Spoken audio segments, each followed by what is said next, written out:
Hey, hey, and welcome to iHeart Intellectual Radio, Black Conservative Podcast is what I call is what we got now. So, hey, I am your host, Alan J. Campbell, aka the Batman, here in Gotham City. All right. So now we have a lot to talk about, and the hot button thing is the issue, the what they call SOTUS, or the Supreme Court. Okay, the Supreme Court of the United States. Okay, now, but first thing, first, this one I can't let go of. I'm not sure if we have this picture available, but this was hilarious. Last week there was a picture of Biden sitting down. Biden had a meeting at the White House, and he had all the dignitaries that he was going to meet with. This dude, and this is the thing that goes back to what I'm saying, that this guy is losing his mind. He's not all there. And a couple of senators have said that we really need to consider the 25th Amendment. The 25th Amendment. Okay. Now, the 25th Amendment is a a safety net, so to speak, for lack of a better word. But what that primary says is um, that you're deemed that you are going to classify the president incapacitated, basically his inability to function, to think on his own. Now, the reason why we said that is because there's a picture of him. Okay, and I think we got it up here. There's a picture of him holding he's holding a cue card. A cue card. What if you can see, he's holding up a cue card. And on that cue card, it has a list of things that he is to do. Like, for example, on the cue card, it stated, you walk into the room, and these were actual bullet points on a cue card. You walk into a room. It says, walk into a room. You say hello to everyone. You go to your seat and sit down. You ask this person a question.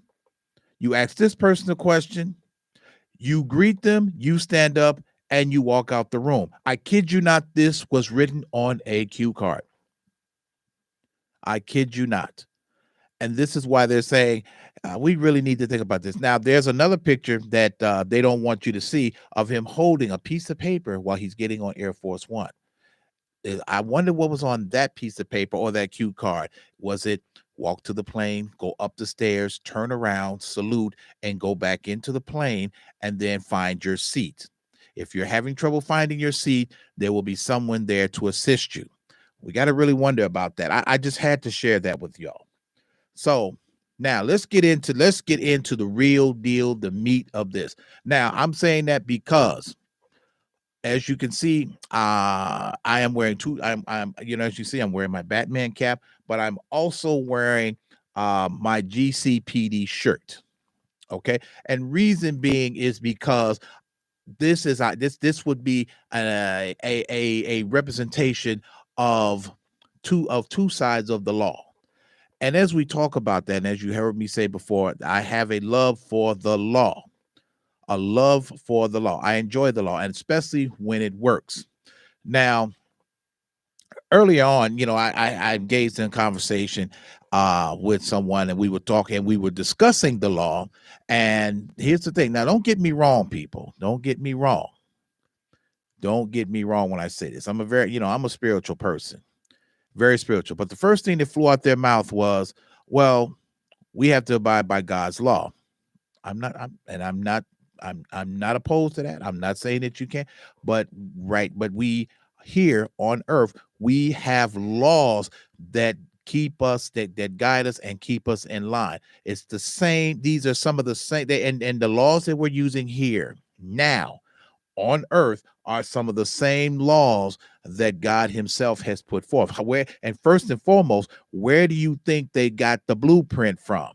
So if you're going to talk about the law, you have to think of the law on the spiritual side, and you have to think of the carnal, because it also says scripturally in Romans 13 that we are to submit to the higher powers, God included. That means that these people are put here in the place of God to keep law and order.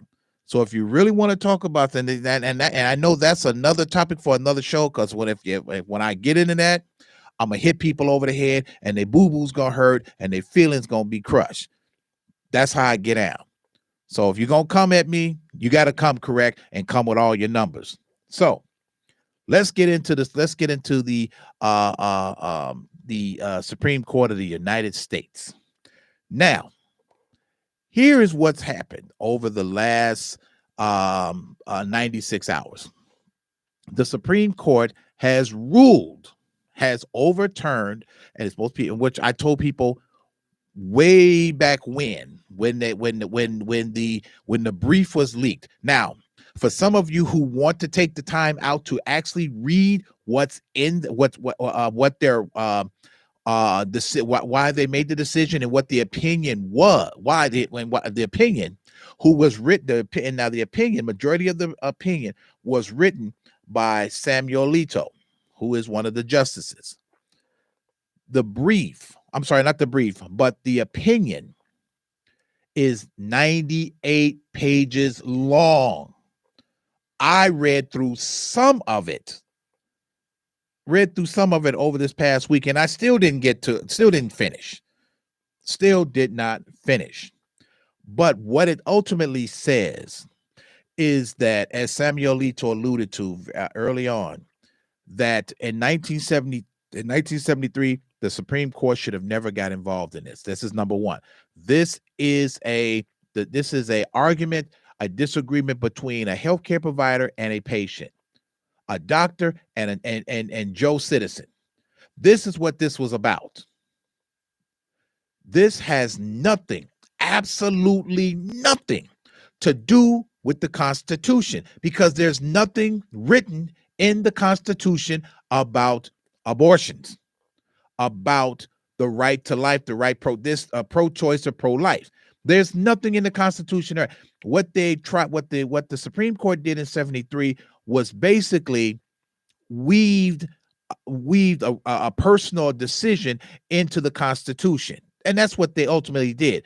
What this governing body did, what this Supreme Court body did, was unravel this muddleness, and that's exactly what it is. Now, also, I want to make it clear. This is not to say that to arbitrarily stomp on women's rights, or women's right to make a decision, a choice, healthcare, things of that nature. This is not that. And not only but this is not that, but what they're saying is you have to make better choices. That's first and foremost. Here's the thing, making better choices. Here's the thing, people, and this is going to get really, how can I put it? It's just going to get relatively raw about what I'm going to say. And you people who've been watching my show, and I've been doing this quite so, know that I don't bite my tongue. Very simply put, if you don't want these particular things to happen, okay, fellas, keep your dick in your pants. Ladies, keep your drawers on and your legs closed. That's just that simple. There's no two ways. And what the Supreme Court just said, what they said Friday, is that we are no longer going to carry the burden of people, quote unquote, now making bad choices. Now, aside from that, now there's an argument to say, well, what about people who have been sexually assaulted or cases of incest? Okay, now, if we're talking about that, we have to actually look at the numbers on these particular cases. Now, and not only that, but just a sidebar, this idiot, the idiot, O'Casey, or one of the gosh darn it, one of the legislators. She's out there chanting with these women about the fact about abort, that they've overturned abortion, and now she's come out and saying that she herself, who was a victim of sexual assault at 23, at 22, 23, and she had to have an abortion, and she was glad that that was put in place. Okay, this is going to always be the cutting edge. This is always going to be the argument on how do we handle this. But this is not what the Supreme Court is saying. They're saying they want people to make better choices. Better choices. That's what they're saying. And this is not pointing fingers at women. This is also pointing fingers at reckless men. Make no mistake, reckless men, because it's showing the hell. A lot of you, a lot of you mofos out there throwing your dick on the table and you just and dropping seeds and just walking away, leaving this woman to handle that. That's not right. That's not, and I'm not going to say fair because I don't use the word fair. That's not right. And so now this woman is left to raise this child, support this child through whatever means that she can or has, and you've gone on about your way. Now, on the flip side of that, let's talk about this. Reckless women who keep having baby after baby after baby after baby. You're just just pumping them out, and you have no means of taking care of them. No financial means. Some of you, no education. Some of no, some of not even a sense God gave a goat. But you keep throwing it, you keep throwing your legs up in the air and letting somebody pile drive you. These are the things that the Supreme Court wants you to start thinking about.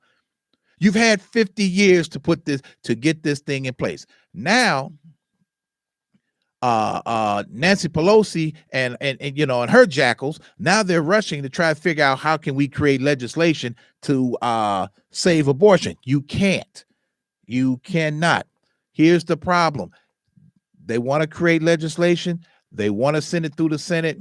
They can't. Here's the problem. They don't have the votes to even get it through, because here now also within the last 18 months, there has been an increase of people switching parties. They're switching from Democrat to Republicans. The Republicans are coming, as they say, the British are coming, the British are coming, the British are coming. No, people, the Republicans are coming. The Republicans are coming, and guess what? The Republicans are coming. They are coming. What the Supreme Court did was hit the reset button, which should have been said long time ago. Now I'm a sidebar for a moment off abortion. I'm a sidebar and talk about a couple of other rulings that the Supreme Court has set and has solidified. A couple of other things that they have solidified. Well, actually, they made the ruling on, and then they're sending it back to the lower courts. Two doctors subject to have their case reheard because the prosecution did not properly instruct the jury as well as the judge. Here's the problem. This is what you call prosecutorial misconduct. They didn't do this right. Also, another individual, they changed, they kicked it, they overturned a particular law that not overturned, but not overturned, but they solidified a law that Trump signed back in 2018, I believe. Back when he signed in 2018, it's called the Fair Act Law, meaning that what it was that they were that people who were sentenced, they changing the sentencing guidelines for certain crimes. What that was is that they have two individuals, say one guy is black, one guy is white.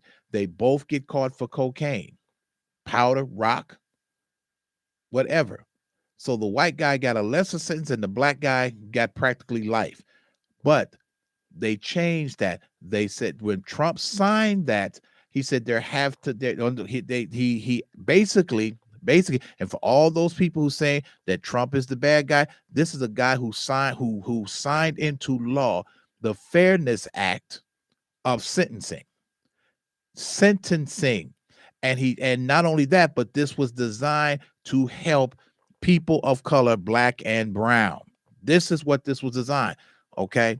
But people say this guy's a racist. I don't know a racist that's going to help. I don't know. I've never heard of a racist helping black people. I'm going to let you think about that for a moment. Those are some of the things that were ruled on today, along with Friday. Now, a couple of other things that the Supreme Court still has to address immigration. That's coming. And when they rule on, because DACA is still on the docket, they're going to rule on that very, very, very soon. Very soon. A lot of things what the Supreme Court is doing is that they're righting a lot of wrongs. They're resetting the moral compass. Here's the other thing. And Friday, when Clarence Thomas is he's the senior. He is the senior associate judge on the bench, meaning that he's been on the bench the longest than any of his current members. Clarence Thomas got confirmed in 1991 under a hailstorm.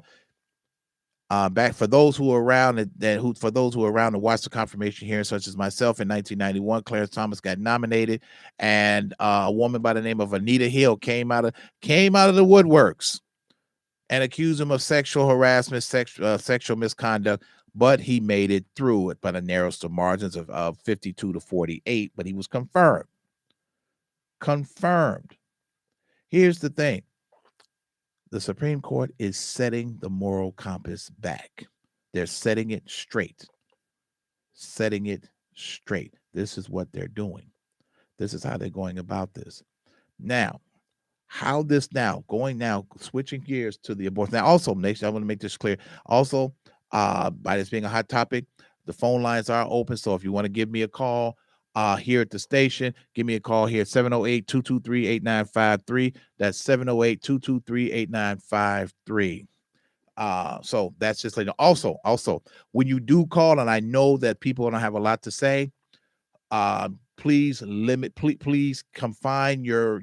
please confine it to, keep it under 10 minutes, I should say. Keep it under 10 minutes so other people can try to get through. Now, with this thing about abortion, it's ultimately the choice of the woman. It's her choice whether she decides that she's going to do this or not. Now, here's the other thing. Here's the other argument. People say, well, you're forcing me to keep this child. You're forcing me to do this.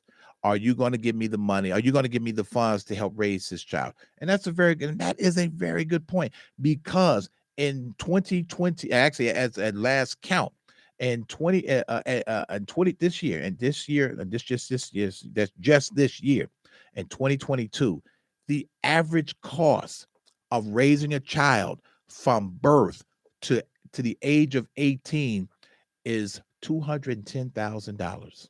That's what the cost is, and that would be clothes, food, education, medical, other items and expenses. Over an 18-year period, that's well over $210,000. Now that was at last count. It could very well be higher than that. Very well can be higher than that. Very well can be higher. Not to say that, and that's not to take away from those people who are in a position to provide, but at the same time, it's difficult. What about those who are not in that position to provide, or to be in a position to give how they want to give? This is a very, it's a slippery slope. Make no mistake about it. It's a slippery slope on how to do this, how to manage. As of right now, there are currently 36 states out of 50 that have abortion bans in place. And out of those 36, out of those 36, 17 of them are what they call trigger states, meaning that they had put certain things in place for just in case Supreme Court overturns it. And so that means that what the long story short is, once the Supreme Court overturned it, that policy took effect immediately, meaning that state became a banned state, to where abortion is banned. It's illegal to do now.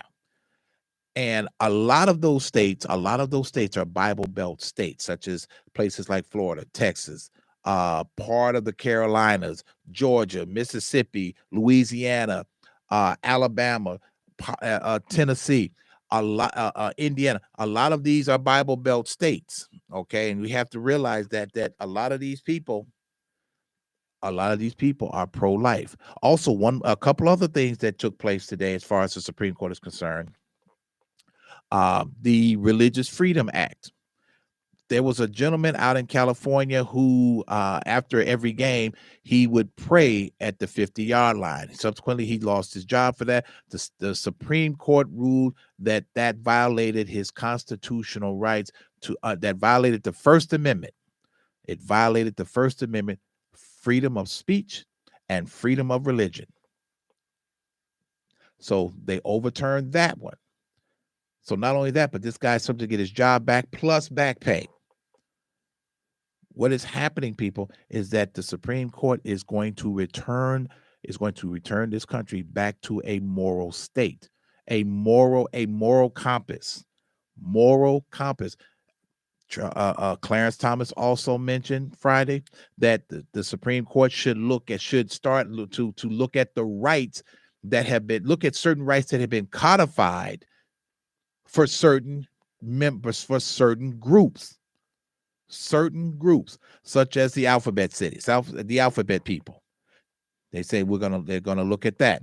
They're going to re-examine same-sex marriage. They're also considering looking at what they call a sodomy law, which is basically it's in 40 states. And a sodomy law means that it's against the law for two men to engage in sexual activity. It's against the law. Texas is leading that charge to become the first state to enforce sodomy. Here we go. Because see, a lot of this sidecar bullshit was created by the liberals. Oh, we want, we got to do this and we want to do that. We want to be we want to be the inclusion. We need this and we need tolerance and this, that, and the other. Well, in the opinion that was written, in the opinion concerning the gentleman in California for prayer, when they talked about inclusion, that was one of the bases that they talked about, is that you're prohibiting this guy from expressing himself and his religion. And at the same time, and then you're asking people, and then you're stating, and then one of the justices stated that the same way that you want people to be tolerant of homosexuality, why is it a problem for you all to tolerate this man praying?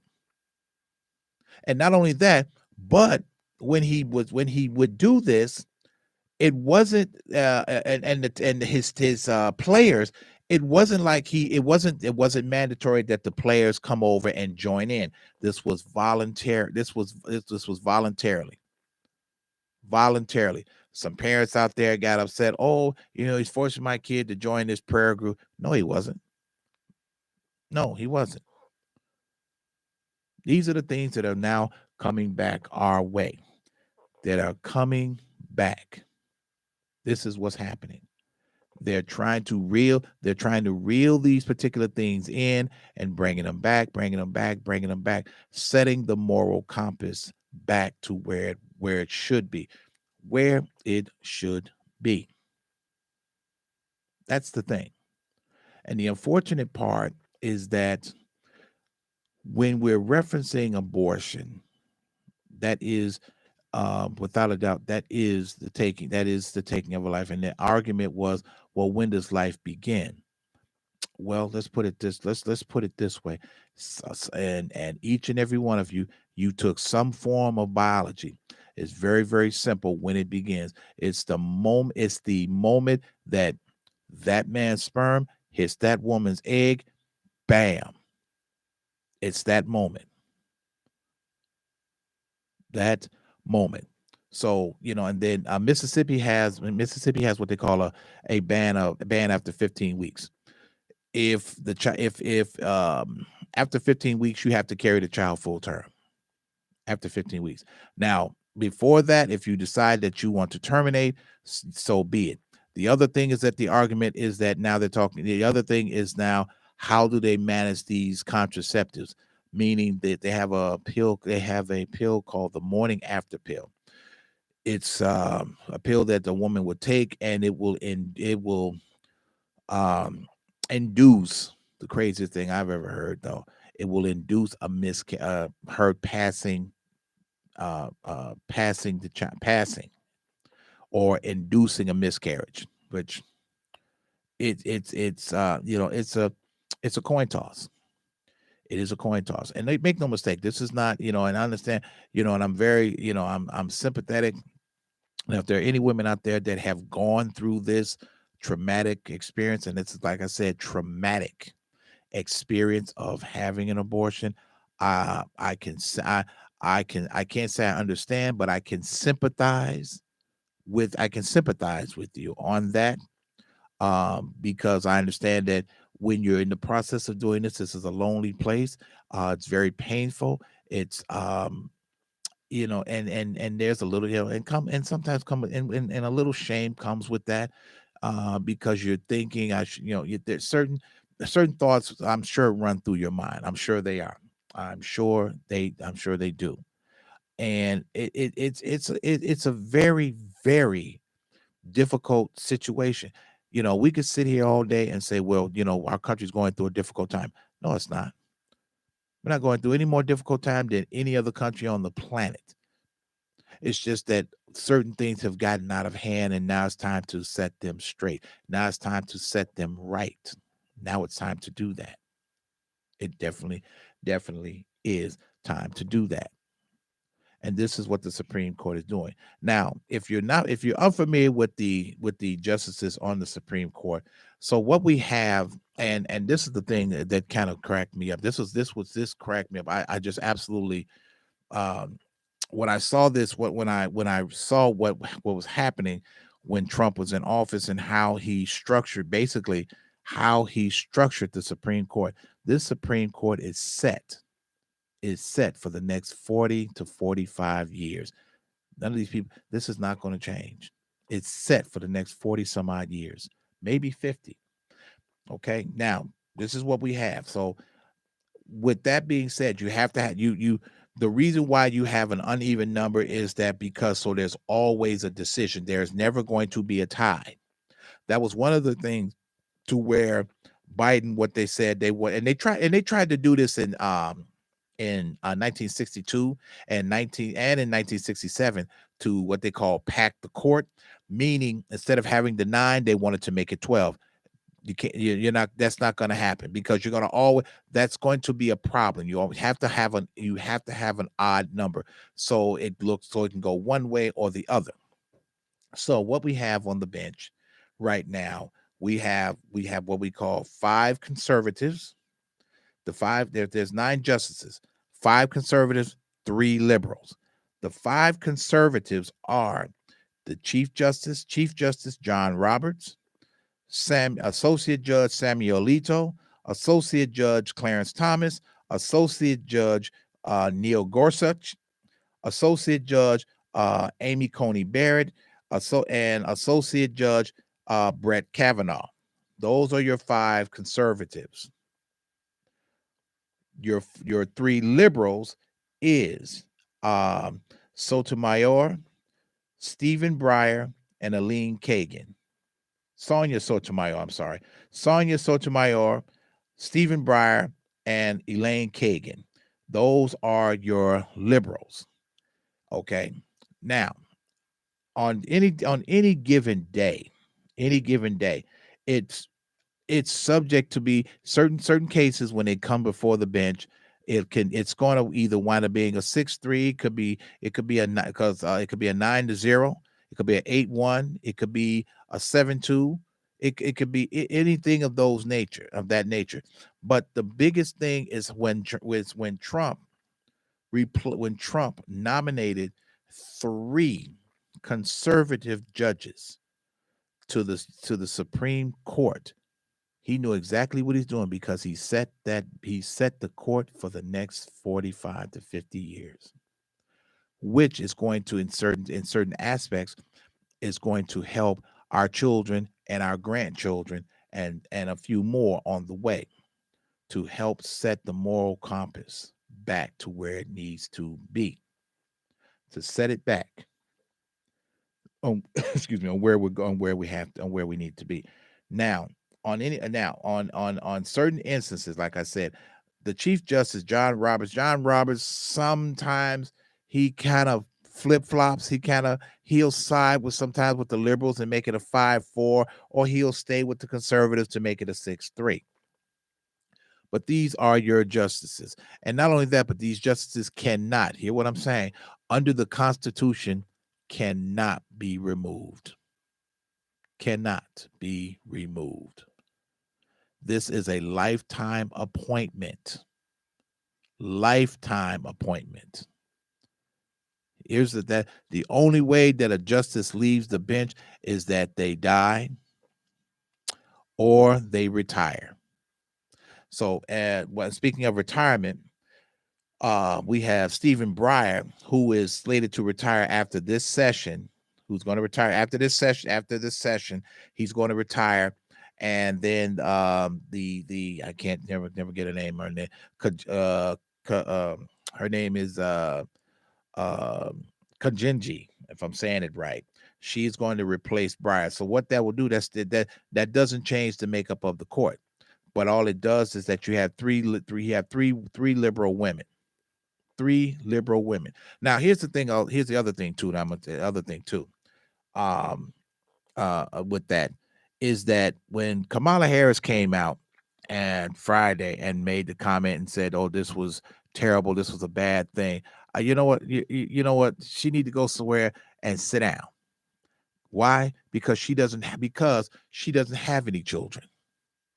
So what do you know about the struggle of a woman who is stuck with an unwanted pregnancy with no way out? What do you know about that? Exactly. Not a single solitary thing. Not a single thing. And that's the part that was just absolutely insulting for this fool.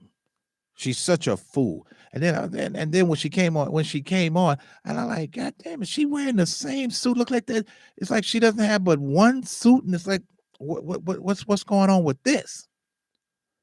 I couldn't understand why she even made a statement. This is a woman who's not even welcome in certain countries. Not welcome. She's been in office, and she made one trip, and that one foreign trip, one. And then they told her, "We really don't want to talk to you. You can go back home. You all wasted fuel coming over here." This is what we're looking at. This is how this goes. This is what is happening. This is the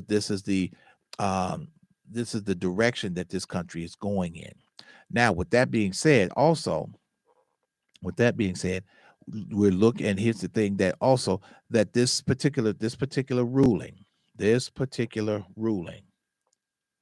has swayed a lot of people, those who were undecided. And see, this particular thing hurts the Democrats for the midterm elections in November, because there's a lot of Democrats a lot of states are going to go from blue to red. A lot of people are going to lose their seats, primarily because of what happened Friday,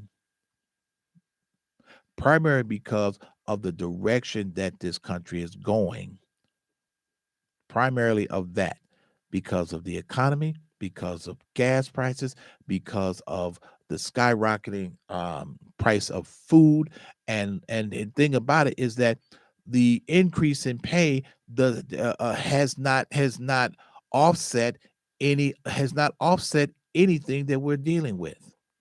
Has not. And not only that, but there's a good chance that the economy will collapse, because what we're dealing with is a lot of things that are unsustainable, that it will collapse before the midterm election. It will collapse. Wall Street is so volatile right now that people are they're taking their money and run. They're getting out. They're shorting stock. They're doing everything to hold on to their money. Everything.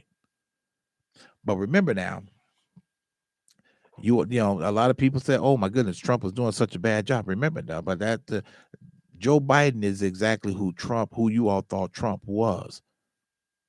This guy has got us in. This guy has got us in the highest. This is the highest and the highest then the highest number that inflation has been in 40 years. The highest at eight. Inflation is up to 8.4%. 8.4. That's the highest in 40 years. Thanks to this guy. The fact that we are exporting things, and we're buying from other countries makes no sense. There was an article to where they were discussing finances. Trump and another individual discussing finances, and when the paperwork was brought to him, the fact that when we ship cars, and this is true, you can fact check this. When we ship a car to China, there is a 25%, that car is charged a 25% import duty. Meaning, if you've ever taken a cruise or gone out the country, and they say there's you have to pay a certain duty, meaning that's a certain amount. So you have to pay 25. They're paying a 25% duty on every American car that China accepts. Okay, they're charging us 25%. Now, on the flip side, when China ships its cars to America, we're only charging them 2.5%. 2.5%. Meaning we're not making any money for these cars to come here. No money. How a country makes its money is on imports and what you charge them for that. So you figure, do the math. If you're shipping, say you're shipping 3,000, not 4,000, you're shipping 300 to 400 units, and you're only charging 2.5 per car. And then you look at the math on the other side where you're charging where China is charging 25% for the same amount of cars. They're getting over. us. And that's only because we're allowing it. We are allowing it. Now, just to make things, also just to make things clear, there are people, they're protesting, they're trying to put they're running around like a chicken with their head cut off and trying to get legislation done on what we need to do and how we can, straighten this thing out with abortion. Here's the problem, people. You can't. Here's the problem. It's not going to happen, because now the Supreme Court has spoken, and now that's the law of the land. The Supreme Court is the gatekeeper of the law of the land. They are the gatekeepers.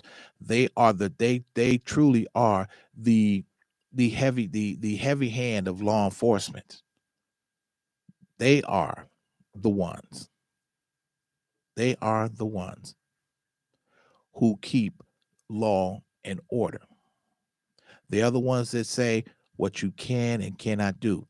And majority of everyone that is on the Supreme Court bench, and see, what you want is a constitutional lawyer, someone who knows the Constitution in, out, front, and back, and the direct definition.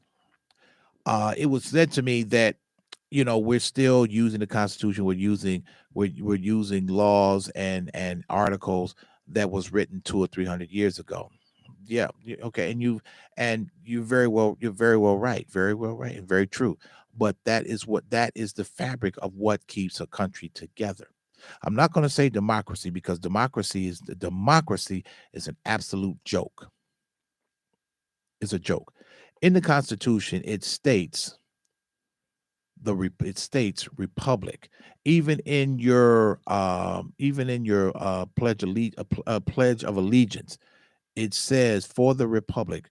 Now, for those who are not familiar with the word, or understand, or the definition of the word republic is meaning for the people, of the people, for the people, by the people. That's what the word republic. And the United States was founded as a republic, because and not only that, but when it was a republic, it was just strictly a republic. It was for the people.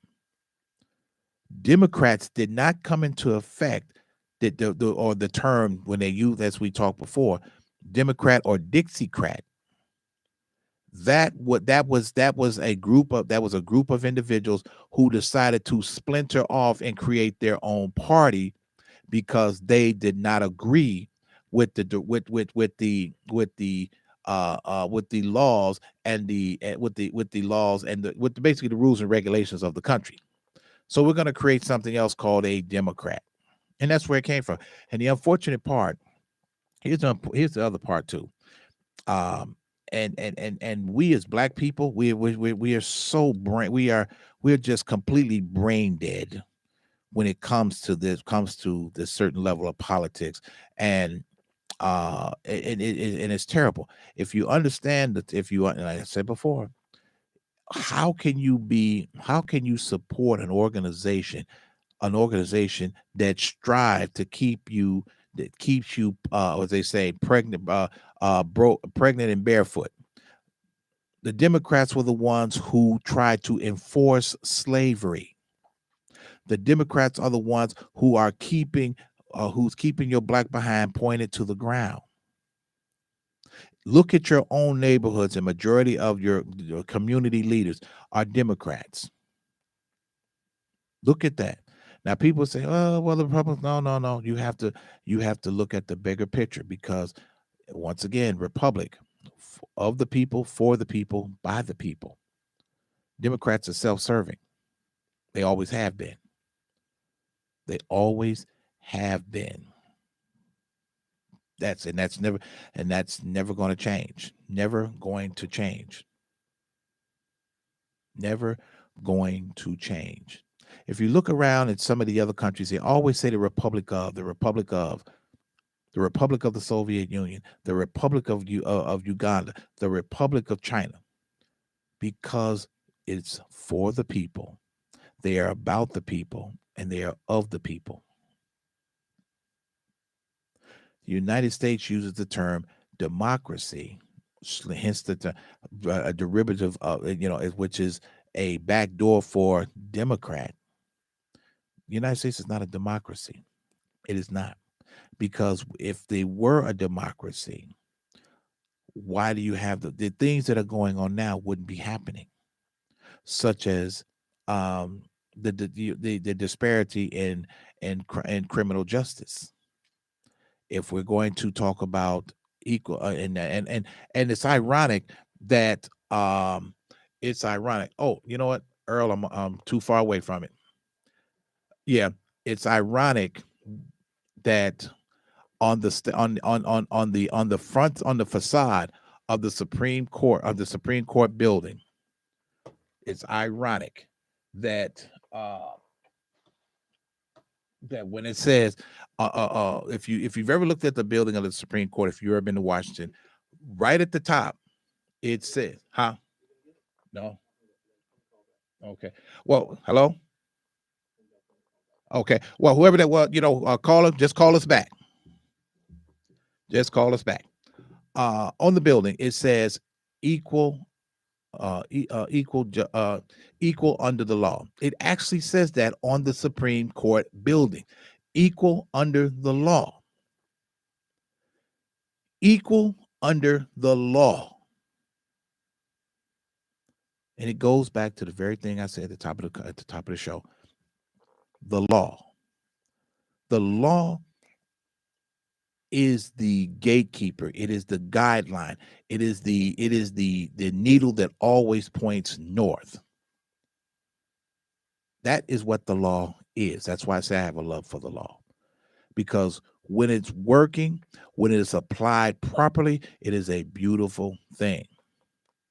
And here's the other thing is that the law is not broken. The law is not bad. The system is not broken. The system is not bad. It is the people who are running it that are bad, that are broken, that are manipulative, that are circumventing it. This is what makes it. This is what makes the law look so bad. This is what this is. Now, when we get to this portion about the Constitution, remember now the Constitution is a guideline. It is a set of articles. It is saying you have the right to this, you have the right for that, you have the right for that, this, that, and the third. This is what it says. This is what it is. Even though, yes, it's almost 300 and some odd change years old, but that's all we got. We got to make it do what it do, and we got to make it work. Granted, the founding fathers could not have foreseen for the same thing. For example, the Second Amendment rights, the right to bear arms. Okay. Now, with that, with the full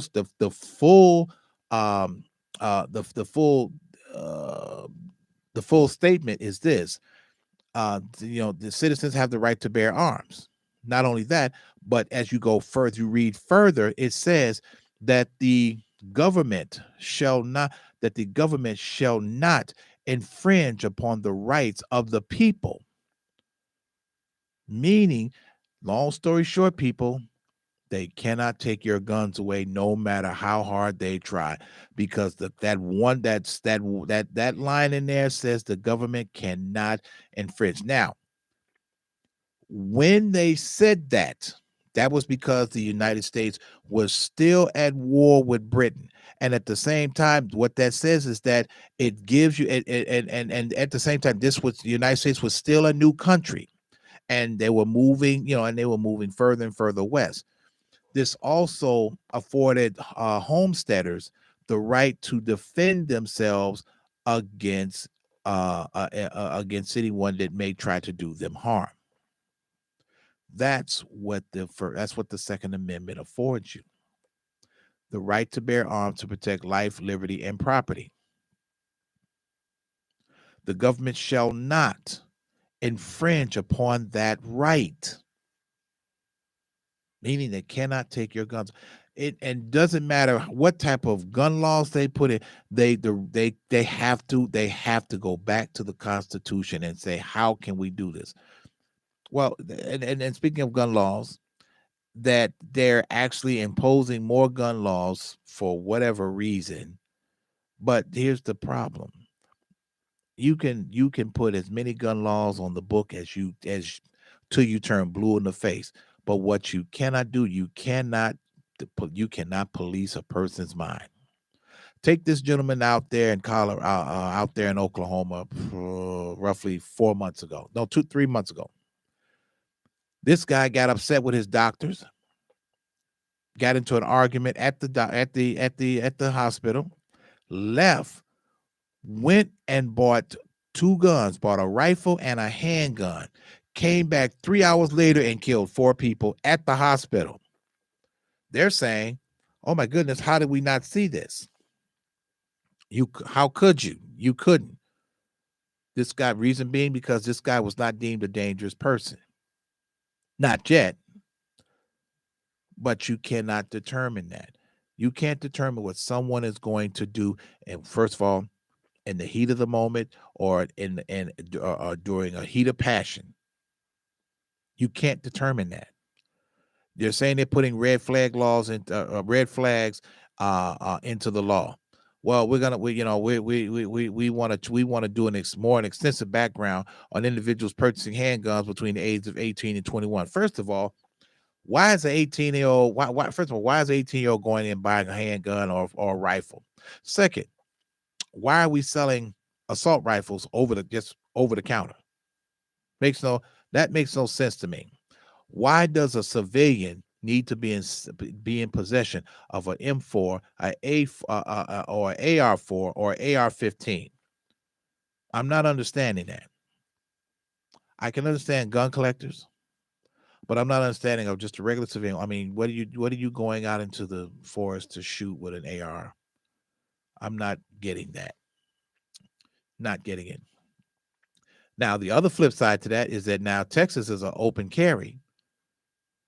New York, now the Supreme Court has scaled back a certain measure in gun control up there, stating that now people can apply for they can carry their guns outside of their home. They expanded the concealed carry in New York, or let me rephrase that, they did it was expanded. Hey, who do I have on the phone and where you calling from? Georgia. Oh, hey, what's happening, Georgia? All right, let's jump right in. All right, so as I was listening, just kind of getting some feedback. So the first thing is, from a constitutional standpoint, we have a right to own and to possess any firearm that is available for public consumption.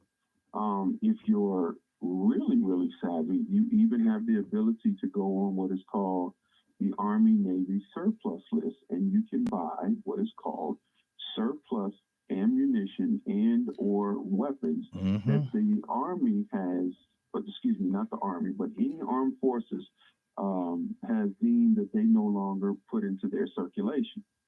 Okay, so this isn't about whether or not what should be legal or what should be not legal. The real issue is very simple. It's about accountability, okay?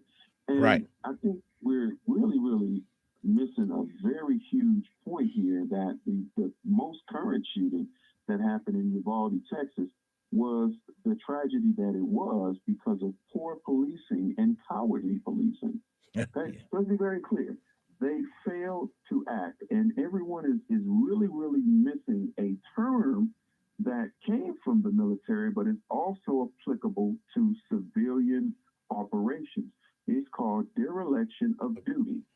Yeah. So technically, that city can be sued, that police department can be sued for negligence under that code, which is dereliction of duty. Dereliction of duty. You had every opportunity to superintend, to mitigate, and to even eliminate that particular problem from becoming as big of a situation that it was, but you failed to act.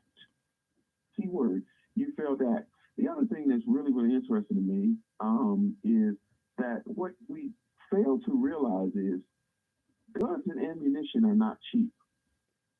So I really have a hard time digesting the fact that somebody loses their cracker, if you will. Their cheese flies off the slick side of the cracker Right. and just goes and empties their entire bank account in one day, buys all of this ammunition that they know that they're not going to ever use. Just completely wipes out the bank account, goes ahead and buys a rifle. Because I was misinformed, I thought that you had to have 72 hours for any and all guns, and that's not true. It is, in most states, you can buy a rifle the day of. Sure As can. much ammunition and all that other stuff you can buy the day of. Handguns, however, require 72 hours. Right. Okay, so I was misled on that. But the fact still remains, and this is what I always tell people: if you really want to get to the problem of something, or if you want to resolve or end something, look at where the funding is.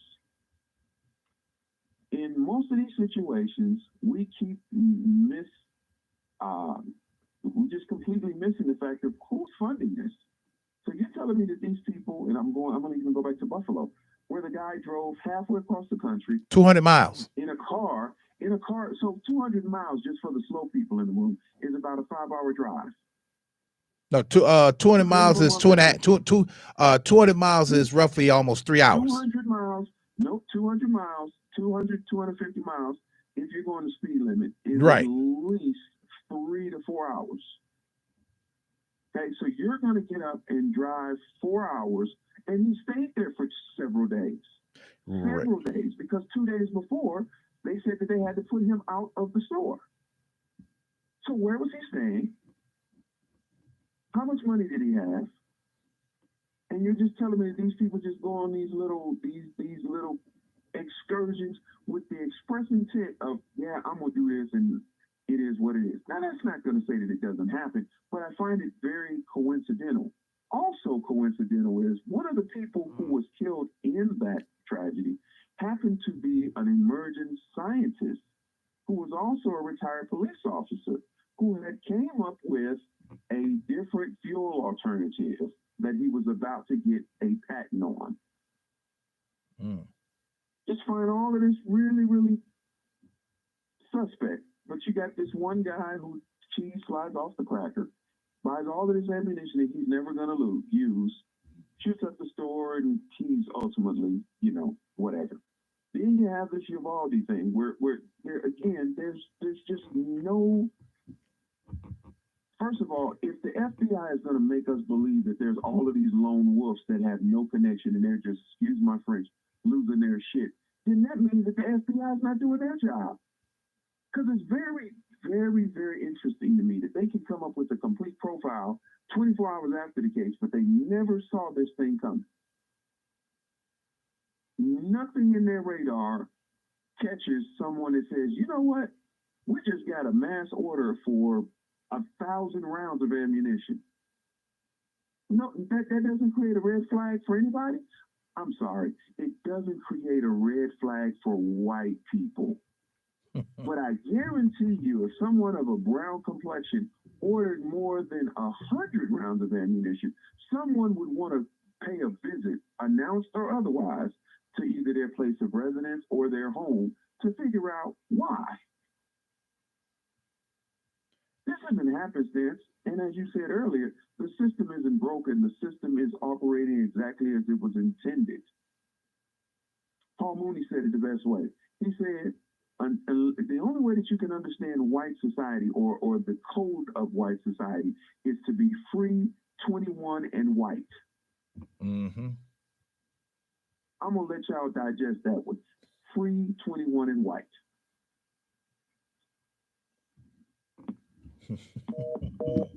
All right. Thank you. All right, you all. And granted, this is a hot button topic. This is a difficult thing for people to digest. It really, really is. But this is where we're at. This is how it is. This is where we're at. And a lot of things is that where the bottom line, and I'm gonna say this and I'm gonna wrap this up. The bottom line is what the Supreme Court is saying is that we need people. We need Americans. We need people, and that's both sides, both men and women. We need for you all to be responsible. That's number one, to be more responsible. We are going to start holding you accountable for the nonsense and shit show that you're creating. Number two, we are going to hold you accountable to teach and educate your children about the safeties and dangers of unprotected sex. This is our job as parents. This is our job. So with that being said, I see the lights flashing in the distance and my helicopter is about to land. Okay. So what that means is that's all the time that we have here on tonight's show on iHeart Intellectual Radio, Black Conservative Podcast here in the Gotham City. I'm your host, Alan J. Campbell. A shout out to my sponsors. If you're hungry, you got exactly 30 minutes counting now to get down to Captain Hooks at 85th and Cottage Grove, 103rd and King Drive, and 15922 South Kedzie in Markham, Illinois. And with that being said, I will see you all. In fact, I'll see you all July 11th, because next week is 4th of July. Not my monkey, not my circus. Roger, ready to move out.